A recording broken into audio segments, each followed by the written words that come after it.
How's it going, YouTube? Lilly and Jack Sullivan have now been missing for 90 days and apparently the RCMP don't have any suspects, and we have had suspects from day one, so I'm really mad. We all are, and for the sake of Jack and Lilly, I just hope the RCMP are lying. So today's video is part 2C, Darin Geddes on It's a Crime and Shame, the 20th of June 2025, and these are Darin's words. So she got grilled. They're in the woods, they went through the back door, the quiet back door that was not that quiet. And then, like I said, it had escalated so fast that she, now think about Malaya, think about how mentally she was in, and think about how scared she was. And then when you have hundreds of people landing in, cops and dogs and all this going on, helicopters landing, the helicopters was there in minutes. So you've got the cops landing in 16 minutes. Okay, now this is very curious to me, and I checked it out. Cindy, they must have been on their way to visit them or something, but Malaya called her mother, of course, and said, Jesus, the kids are missing. Okay, now, I don't know why. I mean, she was probably just trying to make it.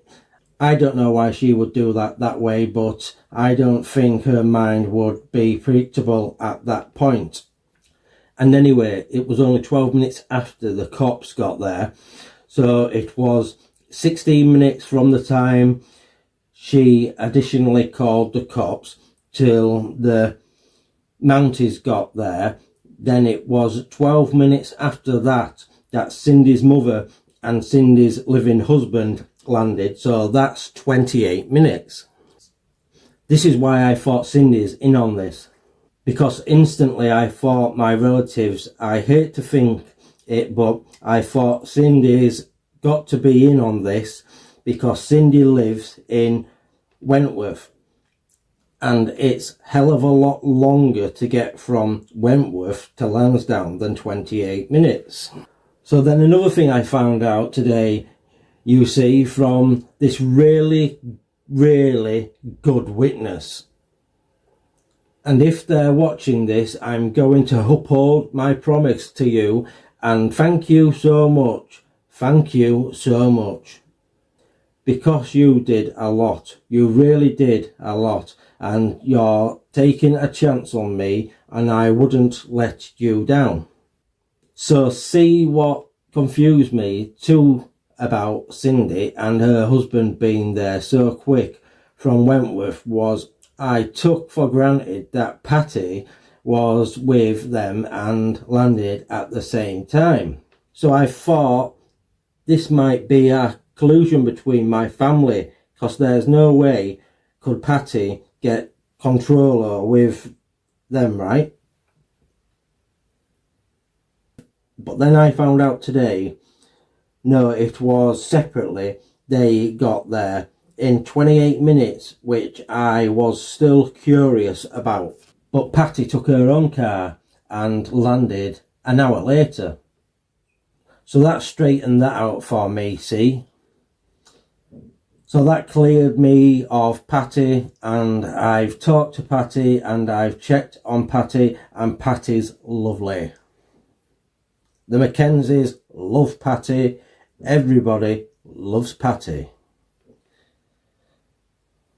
So that timeline, I was still curious, very curious about Cindy.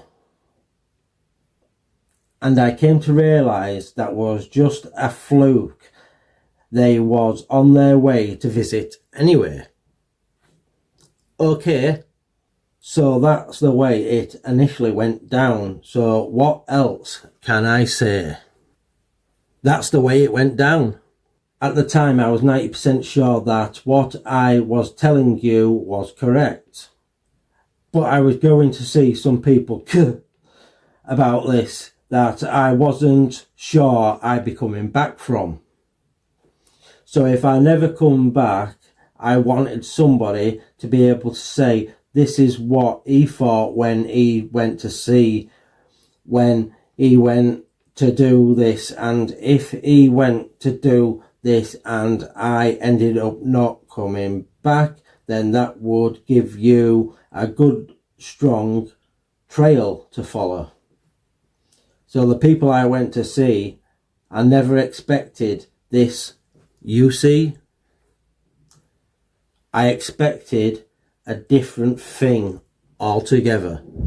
So I went to see these people, and that's why things changed, and the circumstances. Things changed a lot.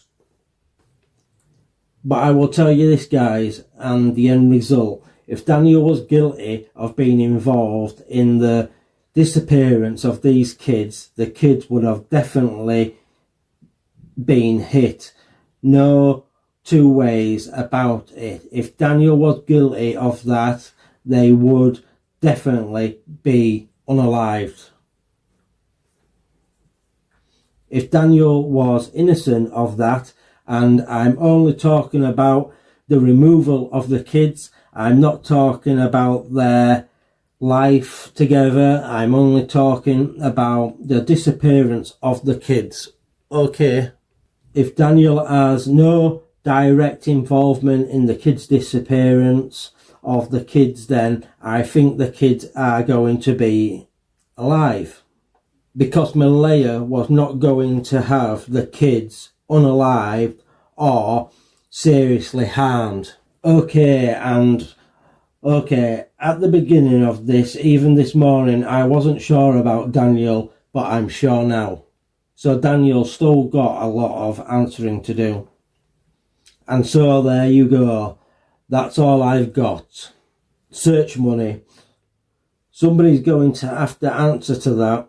The cops know about that, and that's another thing I'm happy about. That's all out of my hands, and everything's in the Child Protective Services hands. It's their authority. It's their problem as far as the expenses. The cops know everything. The cops know it all. So, and the justice system knows it all. That's up to them to work out that through. And if they punish Malaya financially, or Daniel financially, or anything else, that's totally up to them, and you got to pay for your mistakes too in this life. But why? Fear, Malaya's fear. Listen, when the publicity started so fast, and all the stories started on the internet, and all the stories started on television, and all the speculation, right off the bat people were saying they're no good murderers. They sold the kids for drugs. Daniel sold the kids for drugs. He sold them for ex-slaves, and all the shit that people were saying. Malaya was watching this, and it just scared her more and more and more and more. So the publicity built it up. And then see, relatives and the natives wanted to protect the kids, and that was the only place, and in the end that was the only place that Malaya felt like. This is what I believe. That was the only place. It's a foreign nation, sovereign nation, and that was the only place.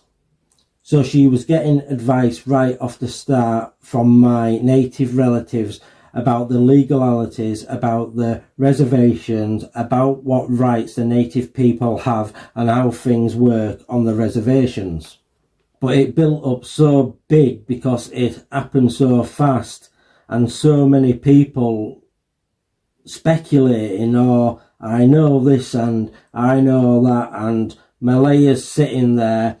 There's people sitting there reading these chats and reading these comments and that, and these people are calling them child traffickers, child molls, child unalivers, baby unalivers, and threatening them. These people have got a lot of death threats. Jesus Christ. So you've got a little girl who made a bad mistake, a stupid mistake, and she's getting more scared shitless more every day.